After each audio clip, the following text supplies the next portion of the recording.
आज मैं आपके साथ शेयर करने जा रही हूँ एकदम खस्ता क्रिस्पी करारे मठरी नमक पारे की रेसिपी, जिन्हें आप महीने भर स्टोर करके आराम से खा सकते हैं। ये लंबे समय तक क्रिस्पी और खस्ता बने रहते हैं। तो त्यौहार हो या फिर बिना त्यौहार के भी आप इन्हें बनाकर रख सकते हैं और चाय के साथ इन्हें सर्व कर सकते हैं। तो इस तरह से ना हमारा एक सूखा नाश्ता बनकर तैयार हो जाता है कि कभी भी हमारे घर में कोई भी मेहमान आए तो हम तुरंत से चाय के साथ इन्हें सर्व कर दें। तो बनाना बहुत ही आसान है, तो चलिए रेसिपी बनाना शुरू करते हैं। तो सबसे पहले हम एक बाउल में 2 कप मैदा ले लेंगे। तो ये नमक पारे हम मैदा से बनाएंगे। आप चाहे तो यहाँ पर गेहूं का आटा ले सकते हैं, पर लेकिन गेहूं के आटे से बने हुए नमक पारे लंबे समय तक खस्ता क्रिस्पी नहीं रहते। अगर आपको लंबे समय के लिए खस्ता क्रिस्पी नमक पारे चाहिए तो आप मैदा का ही यूज़ कीजिएगा। 1 छोटा चम्मच जीरा डाल देंगे और 1 छोटा चम्मच अजवाइन, और साथ में हम यहाँ पर 1 छोटा चम्मच कलौंजी डाल देंगे, जिसे मंगरेला भी बोलते हैं, और आधा छोटा चम्मच हींग डाल देंगे। और साथ में हम यहाँ पर लेंगे कसूरी मेथी, इसको हम बढ़िया से हाथ से मसल कर डाल देंगे। सभी चीज़ों को डालने के बाद अब हम यहाँ पर डाल देंगे स्वाद के अनुसार नमक डाल देंगे। तो मैंने यहाँ पर 1 चम्मच नमक लिया है और अच्छे से सभी चीज़ों को मिक्स कर देंगे। तो बहुत ही कम चीज़ों से हम ये मठरी बनाकर तैयार करेंगे और ये खाने में बहुत ही खस्ता और क्रिस्पी बनकर तैयार होंगी। तो यहाँ पर जो है ना, हमें आटे का मोइन लगाकर तैयार करना है। तो मठरी को एकदम खस्ता क्रिस्पी बनाने के लिए हम यहाँ पर 2 बड़े चम्मच घी ऐड करेंगे और घी को ना हम गर्म करके ऐड करेंगे। अब मैदा और घी को हमने तब तक मसल कर मिक्स करना है जब तक इसका अच्छे से मोइन ना लग जाए, मतलब मैदा जो है ना अच्छे से बनने ना लग जाए। तो यहाँ पर जो है हम इसको मिक्स करने के बाद इस तरह से चेक कर लेंगे। तो हमने इस तरह से मुट्ठी में बांधकर इसको चेक करना है। जब इस तरह से ये बनने लग जाए तो समझो इसका मोइन अच्छे से लग गया है। तो जब तक मैदा इस तरह से बनने ना लग जाए तब तक आप इसमें घी ऐड कर सकते हैं। तो हम यहाँ पर थोड़ा थोड़ा पानी डालकर इसका एकदम मुलायम डो लगाकर तैयार कर लेंगे। बहुत ज़्यादा सख्त डो नहीं लगाना है, एकदम मुलायम डो लगाकर तैयार करेंगे। तो हम यहाँ पर थोड़ा थोड़ा पानी डालकर इसको अच्छे से गूँथ लेंगे। ध्यान रहे पानी थोड़ा थोड़ा करके ही डालना है, क्योंकि मैदा एकदम से पतला हो जाता है। तो आप इस तरह से एकदम मुलायम डो लगा लें। अब हम इसको कम से कम 10 मिनट के लिए ढककर छोड़ देंगे ताकि मैदा अच्छे से सेट हो जाए। तो हम इसको 10 मिनट बाद चेक करेंगे। तब तक हम यहाँ पर साटा तैयार कर लेते हैं। तो साटे के लिए हमने यहाँ पर लिया है 2 चम्मच मैदा, और आप इसकी जगह ना गेहूं का आटा भी ले सकते हैं। तो हम यहाँ पर इतना ही घी डाल देंगे। तो 2 बड़े चम्मच घी डालकर हम अच्छे से इसको मिक्स कर लेंगे। तो यहाँ पर जो है इसको साटा बोलते हैं, जिससे कि हमारी मठरी जो है ना एकदम परतदार और क्रिस्पी बनती है। तो हम इसको अच्छे से मिक्स कर लेंगे। तो कुछ इस तरह से हमने ये साटा तैयार किया है। तो अभी हम इसको साइड में रख देते हैं। तो वापस से हम मैदा को चेक कर लेते हैं। तो ये भी काफ़ी अच्छे से सेट हो गया है, पर लेकिन एक बार हम इसको वापस से मसल लेंगे। जितना अच्छे से मसल कर लेंगे उतना बढ़िया हमारी मठरी बनकर तैयार होगी। तो इसको मसलने के बाद हम इसमें से जितना हम रोटी बनाते हैं, रोटी के लिए हम लोई लेते हैं। तो थोड़ा सा हमने बड़े साइज़ की लोई बनानी है और सभी लोइयों को हम इसी तरह से बनाकर तैयार कर लेंगे। तो हमने यहाँ पर सभी लोई बनाकर तैयार कर ली हैं। अब हमने बोर्ड पर थोड़ा सा सूखा आटा छिड़कने के बाद एकदम पतली और बड़ी रोटी बनाकर तैयार करनी है। तो आप यहाँ पर बिना आटा लगाए भी बेल सकते हैं। तो यहाँ पर आप जितना पतला इसको बेल सकते हैं उतना पतला इसको बेल कर ले लें। रोटी को जितना पतला रखेंगे उतनी ही बढ़िया एकदम खस्ता क्रिस्पी लेयर निकल कर आएगी मठरी की। अगर रोटी मोटी रह गई तो मठरी को जो है ना पकने में बहुत समय भी लग जाएगा और अंदर से कच्ची भी रह सकती है। तो यहाँ पर जो है कुछ इस तरह से हमने एकदम पतली रोटी बेलकर तैयार की है। तो इसी के साइज़ की हम दूसरी रोटी भी बनाकर तैयार कर लेंगे।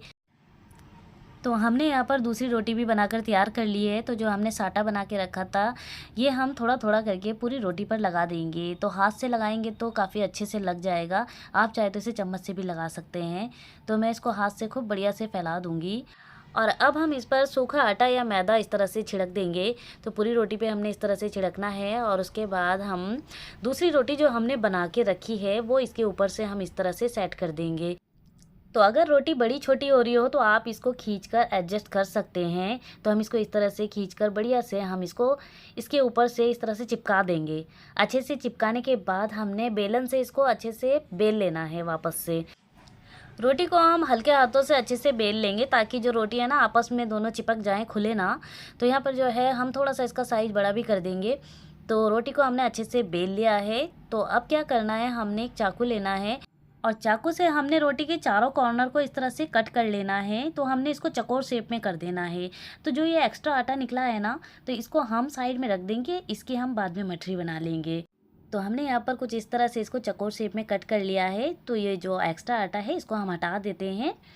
अब हम यहाँ पर थोड़ी थोड़ी दूरी पर इस तरह से इसके पीसेस कट कर लेंगे। आप वीडियो में देख सकते हैं।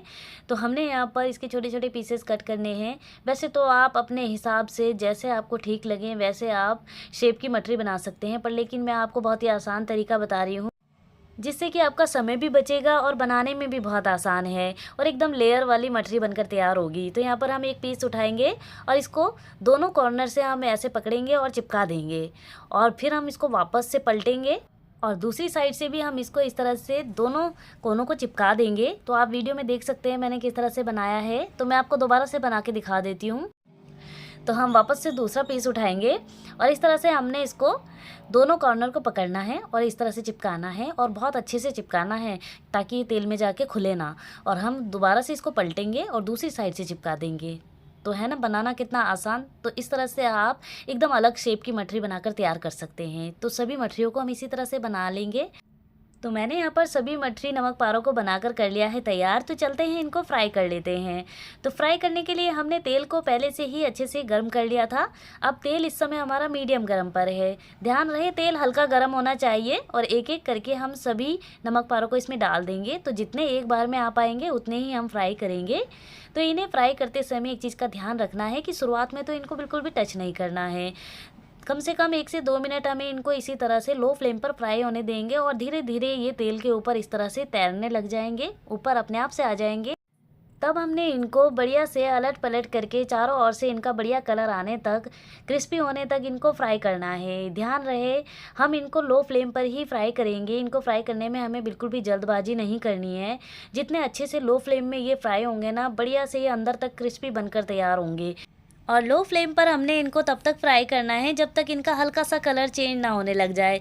जैसे ही इनका हल्का हल्का सा कलर चेंज होने लगेगा तो उस टाइम पे हम इन्हें मीडियम फ्लेम पे करने के बाद इनको बढ़िया कलर आने तक फ्राई कर लेंगे। तो लास्ट के जो 1-2 मिनट होंगे ना उसमें हम मीडियम फ्लेम पर इनको फ्राई करेंगे, उससे पहले हम इनको लो फ्लेम पर फ्राई करेंगे।